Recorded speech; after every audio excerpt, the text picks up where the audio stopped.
What do the best teams look for in design candidates? That's one of my favorite questions to ask, so this episode is going to shine a light on some of those traits and what you can do to stand out. And to start, one of the things I've noticed across different interviews is that hiring managers are looking for slope over intercept.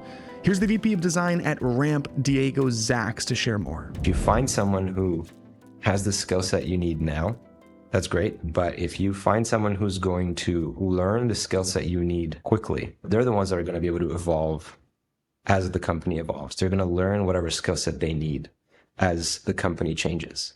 And we expect the company to change drastically every couple times a year. Saleo hit on this same idea when I asked him about his experience hiring many of the earliest designers at Facebook. Part of it's just figuring out, like, what is the time to proficiency?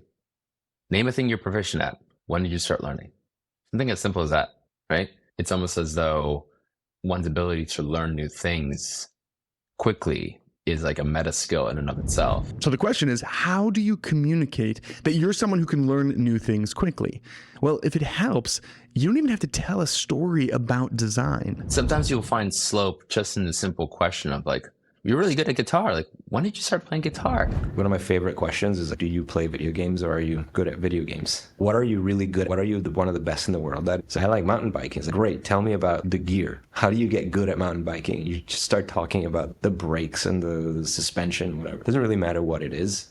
If you like to go deep on a topic, get really good at it, become or aspire to be one of the best in the world at it, you can do that for anything. You can replicate that. I believe anyone can tell a compelling story that is unique to you and taps into who you are beyond just what you can accomplish with design.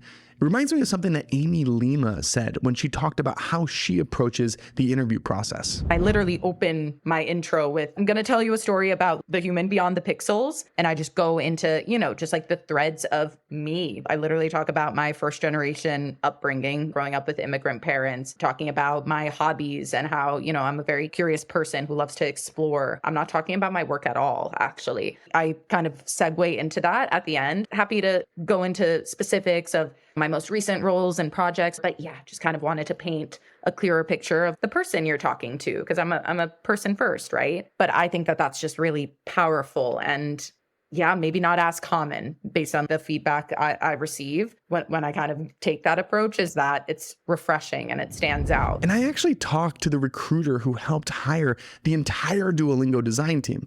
She says that before she looks at the work on your website, she clicks through to your about page. So I think it's worth stepping back and thinking about how you can tell a more holistic story about what you bring to the table as a designer. Everyone has work to talk about. I can imagine, my assumption is that that can get lost, in the sea of applicants who maybe a lot of them have similar backgrounds and similar work profiles, but everyone has a unique story. There's always something specific to you that can resonate and that someone can take away and be like, oh yeah, Amy, I remember her. This is what she's about. And oh yeah, she's got design chops, obviously, and has, done XYZ work, but like, this is the person I spoke to and I'm going to remember that. And my approach is to like make you remember me for me. Sometimes the easiest way to stand out is to orient your story around your passion for the specific space that you're applying for.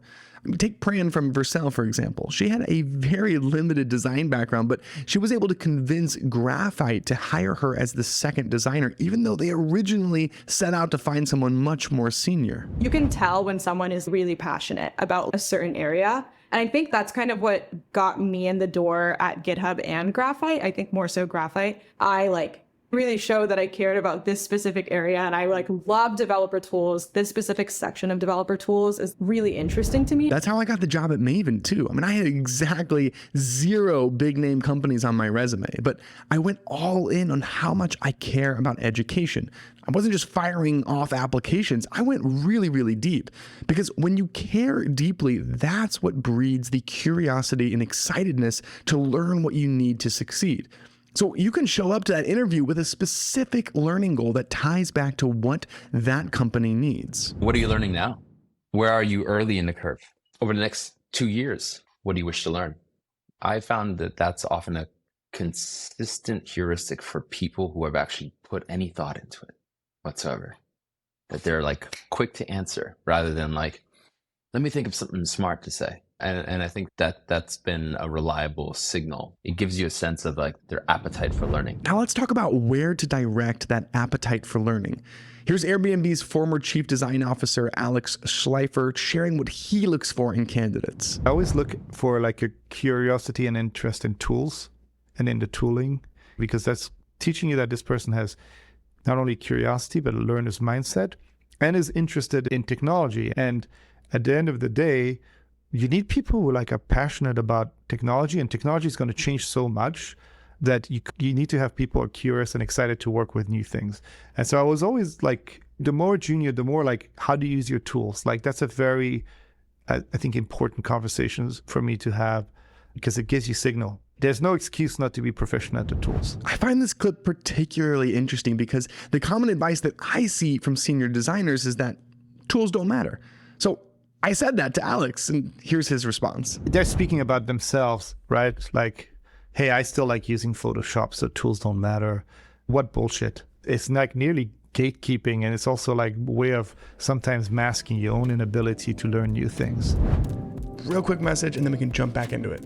There's been a lot of talk on this show about quality and velocity, and the biggest hack that I've seen is having designers who can ship directly to production. And now Dessin is making it so that designers everywhere can do just that without having to write any code. Now, everyone's talking about how LLMs can 10x developers, but Dessin is laser focused on how LLMs can 10x designers.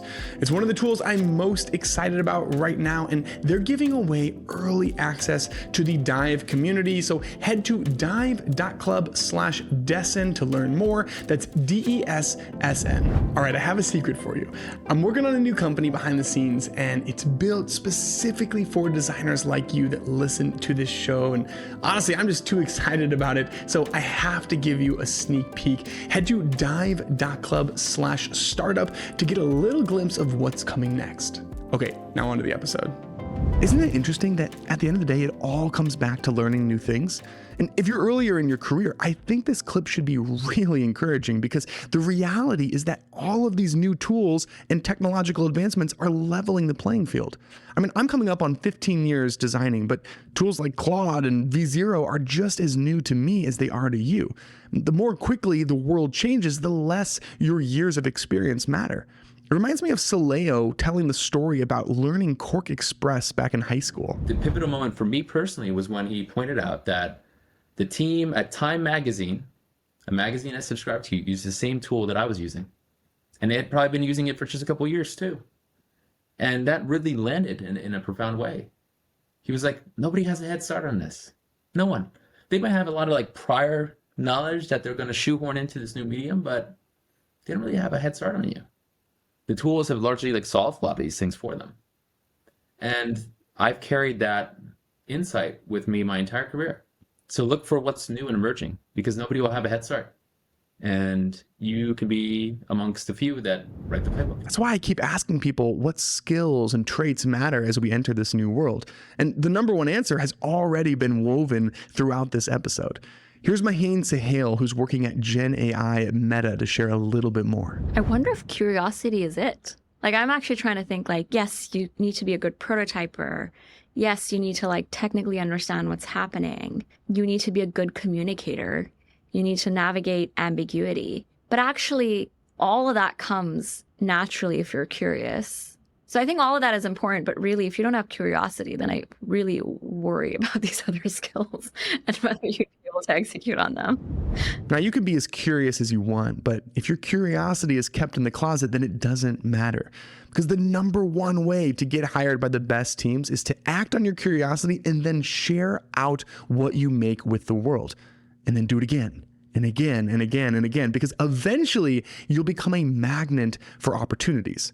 Take Sam Pites, for example. I mean, he had no product design portfolio at the beginning of 2024, and now he's turning down high-profile job offers because he consistently showed up and shared the type of work that he wants to get hired for. That's also why you don't really find a lot of the things I did in my branding job. I'm proud of the work I've done, but it wasn't the stuff I wanted to do in the future. So I basically got rid of all of that and took this year basically and used Twitter as my public portfolio of things I want to work on. Because if you share the things you're really passionate about, the right people will find you. And it's not always like 1 million followers or like 10,000 followers. Maybe sometimes you do stuff that is very niche, but the people that are passionate about these things will find you. I'm kind of the perfect example of what he's talking about. I mean, for years, I wanted to design education products, but I had zero network and honestly a trail of failed startups behind me. But I spent time prototyping a homeschool dashboard and I posted it on Dribbble. Months later, someone found that post and hired me to lead the design of their education product.